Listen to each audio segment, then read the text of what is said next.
Kids corner. बहुत समय पहले एक लंबी नदी के पास दो हंस संकटा और विकटा और कंबुग्रीव नामक एक कछुआ रहते थे। वे अच्छे दोस्त थे। एक बार इस क्षेत्र में भयंकर सूखा पड़ा। सभी नदियां, झीलें और तालाब सूख गए। पशु पक्षियों के पीने के लिए पानी की एक बूंद भी नहीं बची। वे प्यास से मरने लगे। इस समस्या का समाधान ढूंढने के लिए तीनों दोस्तों ने आपस में बात की। ऐसी कठिन परिस्थिति में हम क्या कर सकते हैं दोस्तों? उन्होंने एक दूसरे से चर्चा की। अतः वे पानी की तलाश में निकल पड़े। लेकिन लाख कोशिशों के बावजूद भी उन्हें आसपास कहीं भी पानी नहीं मिला। कोई विकल्प नजर नहीं आने पर तीनों दोस्तों ने हमेशा के लिए वहीं बसने के लिए दूर किसी झील पर जाने का फैसला किया जो पानी से भरी हुई थी। लेकिन इतनी दूर जाने में दिक्कत आ रही थी। जबकि हंस के लिए उड़ना आसान था, कछुए के लिए उस दूरी को पैदल तय करना कठिन था। हम अपने कछुआ मित्र को अपने साथ कैसे ले जा सकते हैं? संकटा ने पूछा। कछुआ एक उज्जवल विचार लेकर आया। उसने कहा, एक मजबूत छड़ी क्यों नहीं लाते?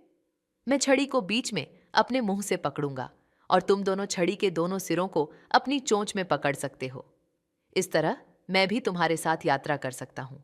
सुझाव सुनकर हंस ने उसे चेतावनी दी। यह बहुत अच्छा विचार है। जैसा तुम कहोगे हम वैसा ही करेंगे। लेकिन तुम्हें बहुत सावधान रहना होगा।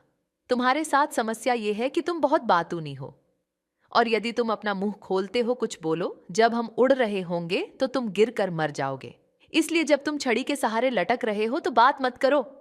कछुए को तर्क समझ आ गया और उसने पूरी यात्रा के दौरान अपना मुंह न खोलने का वादा किया। तो हंसों को एक मजबूत छड़ी मिल गई। उन्होंने छड़ी के सिरों को अपनी चोंच में पकड़ लिया और कछुए ने छड़ी को बीच में अपने मुंह से पकड़ लिया। और इस प्रकार उन्होंने अपनी लंबी यात्रा शुरू की। वे पहाड़ियों, घाटियों, गांवों, जंगलों के ऊपर से उड़े और अंततः एक कस्बे में पहुंचे।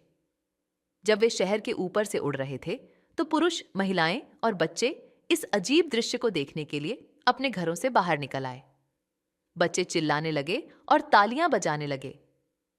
अरे देखो, एक कछुआ हंस के साथ लटक रहा है, बच्चों ने ताली बजाकर कहा। मूर्ख कछुआ भूल गया कि वह अपने मुंह से छड़ी पर लटका हुआ है। वह उनकी तालियों का कारण जानने के लिए इतना उत्सुक हो गया कि उसने अपने दोस्तों से पूछने के लिए अपना मुंह खोला कि क्या हो रहा है। लेकिन जैसे ही उसने अपना मुंह खोला, वह जमीन पर गिर गया और मर गया। शिक्षा: हमेशा मित्रतापूर्ण सलाह सुने,